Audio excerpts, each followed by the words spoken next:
Okay, today you're going to be creating your design for your t-shirt. What you guys will be getting is one full 8.5 by 11 sheet of paper to print on. If you want to do a front and back of a t-shirt, you can use that 8.5 by 11, and once it's printed, then you can cut the pieces apart. So you could use half the paper for the front and half for the back. And if you hold a piece of regular printer paper up against your shirt, you'll see that it takes up almost your entire shirt. So if you cut it in half, usually the logos and things you put on your shirts aren't going to take up a full sheet. So in order to do this, you're just going to come in with whatever clip art that you want to bring in, and size it and put all the text on it, and based on what you want. So if I want this on the front or the back of the shirt, I can do that, and then I can put something like let's go fishing, and put that on the front of the shirt.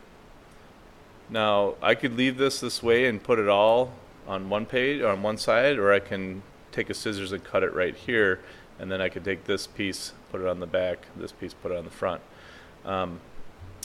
Either way you do it, it doesn't matter, but you got to get all your images on here. So if you could print a whole image, if I wanted this guy on the front, or if I want to make like 5 shirts, I can take this and I can duplicate that, and I can put 5 of these out. Now if you look on the sides here, there is a ruler, so as you see this little arrow right there, or that dotted line, that's where it starts, so that's at about 1 inch, and then if I go up, it's at about 4, so this actual piece is about 3 inches tall.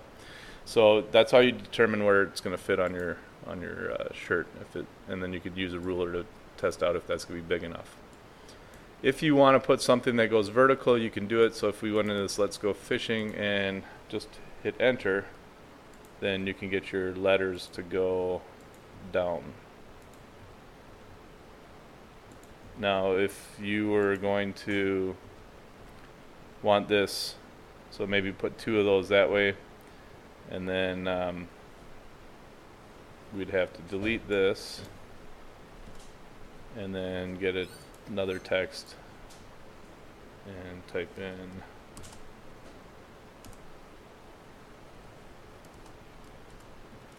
so I'm just hitting enter after every one of these, and then you can get these to set up. And what you could do then is, if I wanted to, I can have, obviously don't want it in your picture.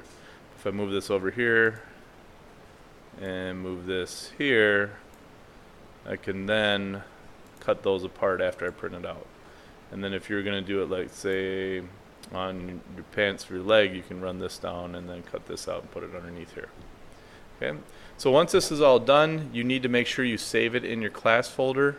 If it is not in the class folder, you cannot get it printed.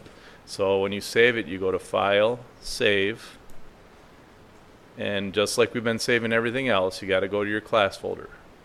And so if it's not there, you won't get it printed, because the only one that can print is the teacher computer, and if it's not in the class folder, we cannot get access to your drawing. So go to your class CME, go to the Rogers folder, go to your try 3, and whatever hour you're in, and your name, and when you save it as t-shirt. Once you finish saving it, then you can go up to the teacher's desk and you can get it printed.